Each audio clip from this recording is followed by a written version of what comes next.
Olá, meu nome é Mauro Grastelli e eu vou falar a última etapa sobre como organizar a sua tese. E essa etapa consiste na organização pessoal durante a realização dos estudos. A organização, ela pode ser baseada em métodos previamente descritos. Então, para quem não conhece, eu recomendo fortemente esse livro. Ele é um livro relativamente simples, que permite que utilizemos vários dos princípios de organização pessoal na organização da tese. Esse método ele se baseia em alguns princípios para organizar suas tarefas, que eu vou tentar explicar de um modo simplificado. Tudo que entra na sua frente, tudo que seja uma ideia, um e-mail, uma solicitação, qualquer coisa, ele deve ser imediatamente capturado. Nada deve morar na sua cabeça. Morar na cabeça gera estresse, gera problema, gera ansiedade e gera esquecimento. Então, a partir do momento que você capturou alguma ideia, vem a parte complexa. Então, você captura a ideia, deixa no que a gente chama de inbox, que seria uma caixa, uma pasta separada do seu e-mail, uma pasta física separada, ou uma parte do seu aplicativo de escrita, como eu mostrei previamente, que seria a sua porta de entrada. Aí vem a parte mais difícil, que é tomar algumas decisões, o que eles chamam de process, aquela coisa de entrada, aquela situação de entrada. E essa ideia tem que ser mastigada, pensada e decidida. E aí ela não deve morar na sua caixa de entrada. Aí que entra a parte de organização. E depois que você tomou algumas decisões, essa ideia, desse e-mail ou o que for, você vai organizá-lo. Seja em uma lista de tarefas, seja numa lista de um novo projeto, ou seja em textos ou mind maps ou métodos de planejamento. Eu vou detalhar cada um desses itens a seguir. E tudo isso é o que a gente chama, de certo modo, de produtividade. E, obviamente, que a produtividade depende do tempo que você também tem disponível para fazer aquela situação, do seu padrão de atenção e da energia. Ou seja, não dá para, em todos os momentos, você ter energia para conseguir escrever um trecho complexo, mas você pode ser organizado para que em alguns momentos que você está cansado, fim do dia, mas que você tem um tempo livre para trabalhar na tese, você consiga fazer coisas mais no-brain, coisas que você não precisa pensar muito, como organizar uma tabela, corrigir número de tabela, editar figura. Então vamos lá. O primeiro conceito então que eu citei previamente é capturar todas as ideias. Então esvazie elas em um sistema confiável. E sistema confiável, na minha visão, é papel e caneta e um aplicativo que seja sincronizável entre os seus devices diversos, né? Para quem nunca fez algo parecido, como ele cita no livro, sugiro muito que no primeiro momento você faça um brainstorm inicial de tudo que está chamando sua atenção, seja relacionado à tese ou não.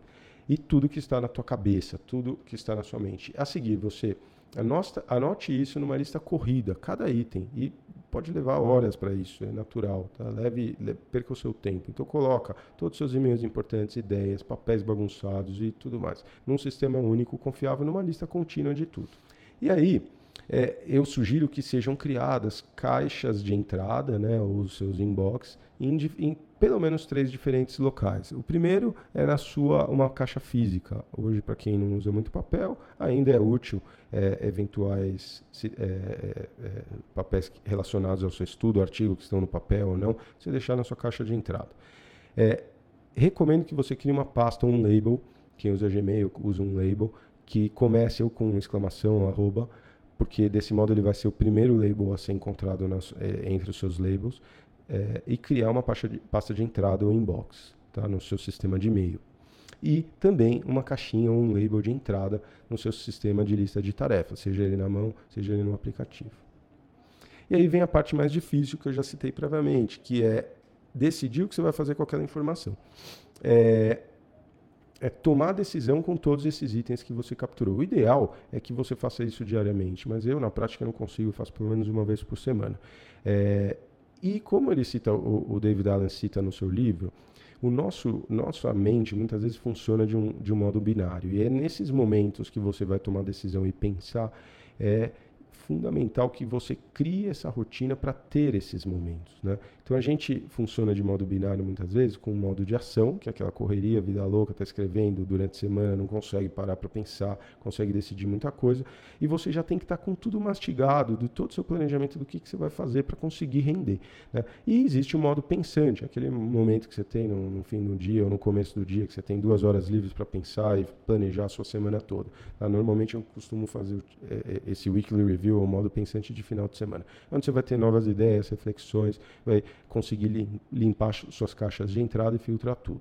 Tá? Então é lembrar que nosso cérebro muitas vezes funciona desse modo e organizar a sua lista de tarefas e sua rotina para isso. Bom, eu vou mostrar aqui então mais ou menos o fluxo que eles recomendam no livro, mais ou menos com alguns exemplos do que isso pode ser utilizado na tese. Então, primeira etapa, você vai receber algo na caixa de entrada. É uma tarefa? Ou seja, é algo que você precisa ter uma ação direta e fazer. Se não for, dentro do nível de organização, se isso não for, você tem algumas coisas que vai ter que decidir com aquela informação. Primeiro, é lixo, apaga o e-mail, deixa como não lido e acabou.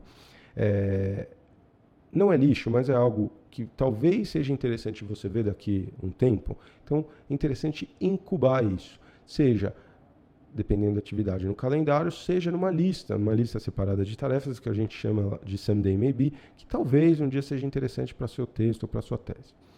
E a terceira opção, se você não vai fazer nada em relação àquilo, é armazenar. Ou seja, é um PDF que você recebeu, um artigo que você viu interessante, então já assim que você receber isso, ou depois quando você for limpar suas caixas de entrada, você armazena no seu sistema de referência, ou anota lá nas suas notas e resumo. Bom, receber um e-mail é uma tarefa que você precisa fazer. Qual que é a aproximação? Essa aproximação pode ser feita na hora, principalmente para coisa rápida, seja responder um convite de uma aula, seja responder o prazo de um tema livre, e aí vai. Você pode delegar, que esse é o ideal, né? Quanto mais você puder delegar de tarefas, é melhor. Ou você pode deferir. Deferir é deixar para fazer depois, né? Que é a maioria das nossas tarefas. E o que você vai deferir, você vai introduzir na sua lista de tarefas e projetos. Ou vai colocar no calendário, se for um evento, ou numa possível lista de espera, ou na sua lista de Someday Maybe. Bom, vou dar alguns exemplos aqui. Então, eu recebi um e-mail do PubMed, que eu me cadastrei sobre o tema da minha tese, do digital, que é um estudo semelhante ao meu que foi publicado esse mês. Eu preciso fazer alguma coisa com ele agora? Não, nada. Eu tenho o quê? Simplesmente armazenar, e aí eu vou armazenar no meu sistema de referência. Mas, de repente, eu tenho receio de esquecer desse artigo, de discutir ele. Então, eu posso também colocar ele na minha lista de tarefas da tese, dentro de projetinho lá de discussão ou revisão de literatura. E aí, na minha lista de tese, eu vou já colocar isso mastigado, ler artigo de fulano de tal, e comparar os achados desse artigo na discussão. Então, eu posso já deixar isso muito bem pré-determinado quando eu estou fazendo meu weekly review ou processando a minha lista de entrada. Um outro exemplo, então eu vi um modelo de gráfico que me interessou, um artigo X de fulano de tal. Então, o que eu vou fazer? Eu preciso fazer algo nisso? Não. Eu vou incubar e vou deixar na minha lista de Someday Maybe, ao mesmo tempo em que eu vou pegar e vou armazenar isso no meu sistema de referência bibliográfica ou numa pasta que eu tenha no meu aplicativo para armazenar imagens. Outro exemplo aqui, então, esse é bem comum. Nosso trabalho aprovado no tema livre no Congresso Brasileiro em tal data, né? Isso é uma ação? Na verdade, eu preciso tomar alguma ação com esse e-mail que eu recebi? Obviamente que sim. Ele já vai para a minha lista de tarefas, mas preparar uma aula no Congresso Brasileiro não é só uma tarefa única, é uma lista de tarefas, ou seja, o que a gente, mais do que 2 tarefas, já pode considerar como um projeto. Tá? Então, eu dou alguns exemplos. A tomada de decisão, quando a gente está no modo pensante, ela já tem que deixar tudo mastigado. Então, a primeira etapa é falar com quem manda em casa e decidir se nós vamos juntos ou se você vai apresentar isso sozinho. Decidir data de ida e de volta do voo, fechar o consultório de tal a tal data, falar com o nosso chefe qual o tema exato que ele quer que apresente, qual é o tempo de apresentação, e deixar isso também, avaliar isso nos pré-requisitos. Aí o que eu vou fazer é pesquisar literatura sobre o tema, fazer um resumo atualizado do meu trabalho e fazer um brainstorming sobre o tema para preparar a aula e estruturar os slides. E aí eu vou criar novas tarefas dentro desse projeto durante a preparação. Então, para que fique claro nessa metodologia do GTD, ou Getting Things Done, é fundamental você separar o que é projeto de tarefa. O projeto, então, como eu disse, é um conjunto de tarefas, que é uma lista simples, e na tese são diferentes etapas, ou seja, você pode ter um projeto sobre escrita da discussão, um projeto de escrita revisão de literatura, e aí vai conforme a sua necessidade e a sua vontade. A tarefa, por outro lado, ela é uma ação direta, tem que ser prática, tirar da tua cabeça qualquer dúvida, e você deixando isso tudo muito prático, você não tem dificuldade de agir nos momentos que você está na correria ou nos momentos que você tem muitas tarefas. Além disso, você evita a procrastinação, porque deixando as ações quebradas e diretas, você vai ter muito mais facilidade em fazer as pequenas ações, e isso vai fazer o seu projeto ir para frente. Sempre procurar deixar nas tarefas já pré-determinadas verbos autoexplicativos, ou seja, já pense e já fala, olha, eu tenho que fazer isso, isso, isso e isso. Ponto final. E muitos dos aplicativos que eu vou mostrar atualmente possuem um sistema de tags, ou seja, você pode filtrar as tarefas de acordo, não só com o projeto, mas de acordo com o tempo que você tem. Ou se você é uma tarefa que exige concentração, ou pode ser feita no sofá quando você está no fim do dia cansado, ou se é algo que pode ser feito de modo rápido e você está naquele modo de ação que é resolver um monte de pequenas tarefas rápidas, e aí vai. Isso facilita muito a organização das tarefas. E por fim, é fundamental ter um cronograma, seja pelo projeto, ou por etapa da tese, ou por tarefa. É fundamental você se organizar para ter um cronograma bem feito. E algo que nunca se fala, cronograma não quer dizer só data para finalizar, prazo. O cronograma também inclui data de início. Então, muitas vezes, no sisteminha de organização pessoal, de aplicativo, você pode colocar a data de início e esquecer aquilo. Ou seja, defesa. A defesa, você esquece isso por muitos meses até chegar o momento. Então, isso não precisa ficar aparecendo na sua frente. A partir do momento que você coloca a data de início daqui a um ano, você só vai ver essa tarefa daqui a um ano. E se surgir alguma ideia, alguma coisa, etapa que você queira acrescentar na sua lista, você pode acrescentar mesmo aquilo sem aparecer para você.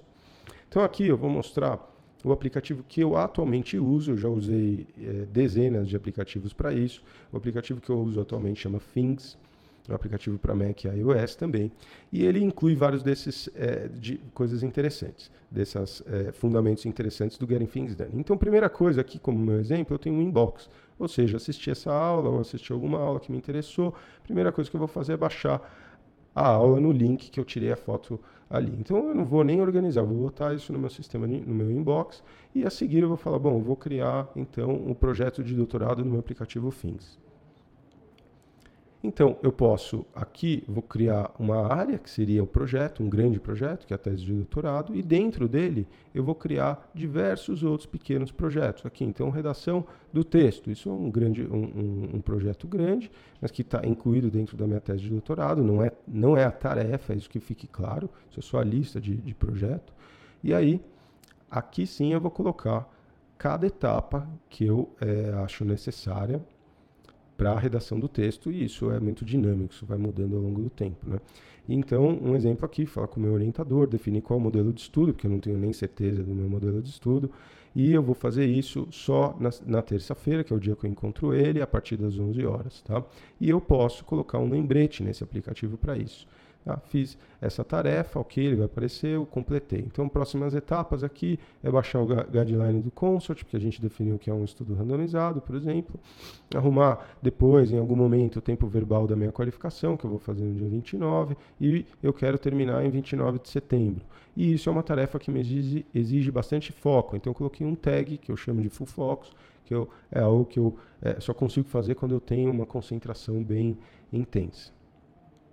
E aí você pode criar um outro projeto só de tarefas diversas, como baixar o link da aula e o template da escrita no Google Drive. Posso criar, conversar com o orientador sobre definição da data de defesa, e aí vai de modo muito dinâmico. Bom, evite excesso de lista ou listas em muitos locais separados. É importante você saber de cabeça onde está a sua lista. De preferência, usar um aplicativo só. Mas, se você utilizar múltiplos, saiba direitinho onde está a sua lista, seja a lista de tarefas atual, seja a lista de Sunday Maybe. Evite também usar o seu e-mail como lista de tarefas. Isso gera muita ansiedade, muita bagunça, a gente acaba perdendo as coisas. E evite também usar o seu calendário como lista de tarefas. Todo mundo sabe que se esse programa fazer 5 coisas no dia, consegue fazer uma, aí tem que ficar mudando aquilo de dia para dia. Esquece, às vezes, de passar para outro dia, acaba esquecendo de fazer a tarefa. Isso gera muito estresse também. E evite, obviamente, microgerenciamento. Não é para passar o dia fazendo o que é chamado de productivity porn, né? Ou seja, ficar indo de aplicativo em aplicativo, fazendo todo o planejamento de trabalho efetivo, não fazer nada. Então isso tem que ser evitado.